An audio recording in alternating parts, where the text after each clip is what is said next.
자, 이번 시간에는 이제 디퓨전의 공정 방식. 근데 사실 지금 디퓨전 공정이 산화 공정이 이제 거의 주로 이제 쓰이기 때문에 어떻게 보면 이제 산화 공정의 이제 방식이라고도 이제 볼 수가 있어요. 그래서 이런 산화 공정에는 이제 어떤 형태가 있는지 지난 시간에 크게 이제 건식과 습식 이렇게 두 가지로 나뉜다고는 말씀을 드렸습니다만은 그 외에도 이제 또 특이한 방법이 또 있기도 하거든요. 그래서 그것과 관련해서 한번 설명을 드려보겠습니다.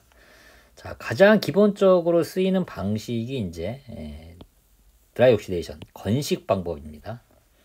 상대적으로 습식 같은 경우는 당연히 이제 물, 수증기가 되겠죠. 그래서 건식으로 이제 산화를 하는 거는 이제 산소, 요 가스만을 주입을 해서 SiO2 막지를 이제 생성을 하는 겁니다. 그래서 당연히 여기에 열 처리가 들어갑니다. 이제 화학식으로는 실리콘이니까, 그죠? 실리콘 막질에다가 글자가 들어있는 O2만 넣어서 이거를 그냥은 이제 O2가 사실은 네이티브 옥사이드 형태로 일반적으로 반응을 합니다. 근데 얇게, 아주 얇게 이렇게 옥사이드가 성장을 하고 실제로 이게 우리가 원하는 두께까지 하려고 그러면은 뭐 안 될 수도 있어요.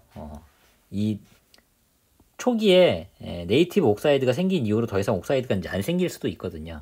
그래서 요거를 뜨겁게 열을 가해 줘야 이 O2가 이 표면 밑으로도 이제 더 확산돼서 들어갈 수가 있거든요. 그래서 여기에다가 이제 플러스 열 이거를 가해서 만들어지는 게 건식 드라이 옥시데이션이다 이렇게 보시면 되겠습니다. 그래서 이거 뭐 고품질이 나오는데 상대적입니다. 상대적으로 습식에 비해서 이제 고품질로 이제 만들어질 수가 있다. 그런데 반도체 공정이라든가 전반적인 용어를 이제 보시게 되면 일단 품질이 높다 그러면 이거는 사실은 반응 속도라든가 이런 게 느리다. 아니면은 결과물이 좀 뭐 얇거나 아니면은 뭐 적거나 이런 경우가 보통 고품질이라는 이제 키워드하고 연결이 돼요. 그래서 이 옥사이드 같은 경우도 딱 순수하게 이제 O2만 반응을 했기 때문에 옥사이드 막 자체가 얇고요. 유전막의 용도로 이제 사용을 하고 왜냐하면 이제 순수해야 되니까 중간중간에 이상한 물질이 섞여 있거나 고려도 안 되고 그리고 유전막이 보통은 커패시터 이런 데 많이 사용이 되잖아요. 커패시터의 특징이 뭐죠? 서로 간의 간격은 좁거나 이제 얇고 면적은 넓고 이렇게 돼 있어야 이 커패시터의 성능이 좋아지잖아요. 그래서 이런 고품질의 얇은 막지를 통해서 만들어질 수 있기 때문에 이제 유전막 이런 걸로 이제 많이 쓰고요. 자, 반면에 이제 습식산화는 어떻게 되냐 그러면 산소 대신에 수증기를 주입을 합니다. H2O를 집어넣어요. 당연히 여기에도 이제 O가 있기 때문에 이 O하고도 이제 반응을 합니다만은 사실은 H2도 이제 같이 들어가는 거죠. 근데 요거를 주입을 하는 거는 자 고효율이라고 되어 있습니다. 고효율이라고 하면은 뭐 표현 자체가 그렇긴 합니다만은 뭐 일단은 좀 저품질이라는 얘기거든요. 상대적으로. 그래서 저품질 같은 경우는 반응 속도가 이제 이거하고 이제 다 정반대죠. 반응 속도도 이제 빠르고 뭔가 막질의 이제 결과도 두껍거나 아니면 많거나 뭐 이런 거거든요. 그래서 여기도 보시면 두꺼운 그러니까 빨리 두꺼운 막질을 만들어낼 때는 요 습식 방식을 이제 쓴다 그렇게 이제 보시면 되겠습니다. 그래서 여기는 뭐 얇은 유전막이라든가 이런 거 필요 없고 무조건 두껍게 그리고 뭐 막질의 구조라든가 프로파일도 이제 전혀 신경을 안 쓰고 그냥 두꺼운 막질 그런 절연막을 만들어낼 때 습식 방법을 이제 쓰게 됩니다.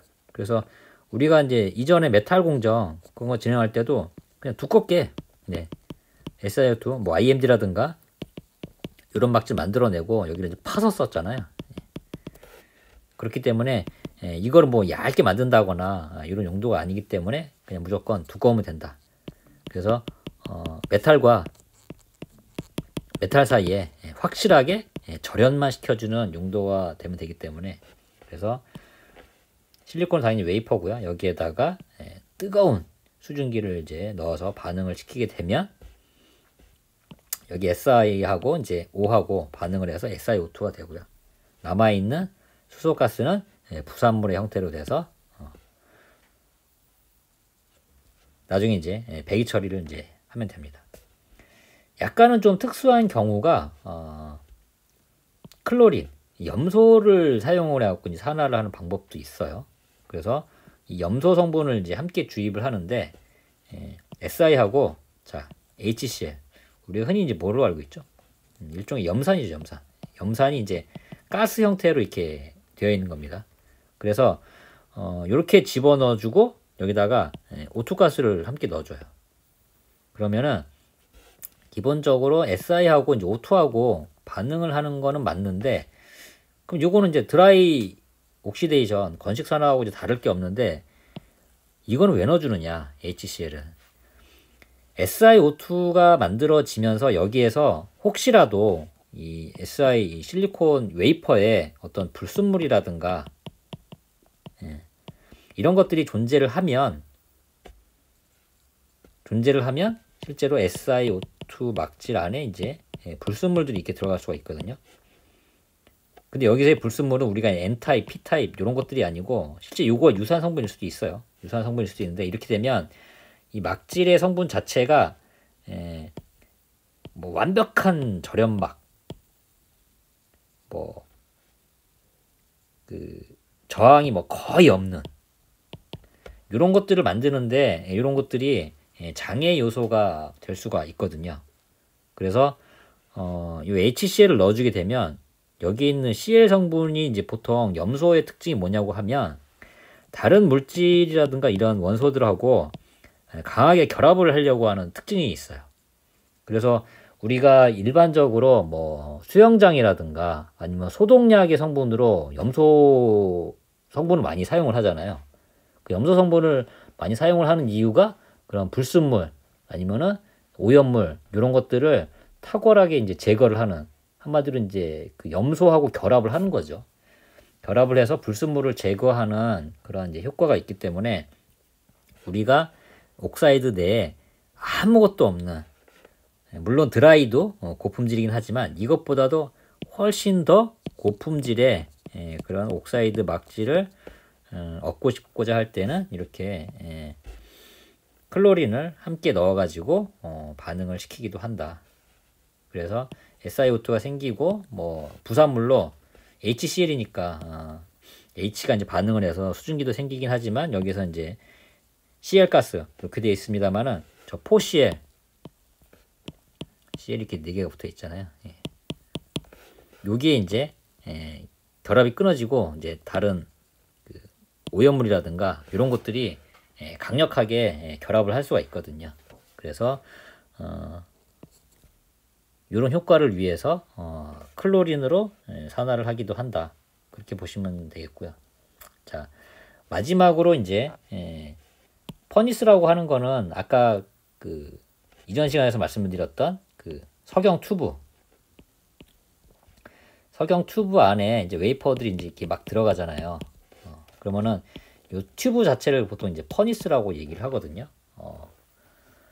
무슨 뭐 로, 뭐 용광로 할 때 로, 그 로의 의미가 이제 퍼니스를 뜻하고 보면 되는데, 자, 이 안에 기류라든가 온도라든가 농도 이런 것들이 기준점이 뭐냐면 여기 만약에 이제 100매가 들어간다. 그래서 이것도 이제 보통 배치 표현을 쓰거든요. 그래서 뭐 이를테면 포랏 원배치 이렇게 하면은 4개의 랏이 하나의 배치 형태로 들어간다. 근데 한 개의 랏이 보통 25매잖아요. 그래서 25매 4랏 해서 보통 100매 아니면 8랏 한 배치. 근데 보통 4랏 한 배치인 경우가 많아요. 그러면은 저 100매가 딱 들어가야 되는데 어쩌다 보니까 지금 이 공정에서 진행할 수 있는 그 라세수가 세랍밖에 안 돼요. 그러니까 75매는 있는 거죠.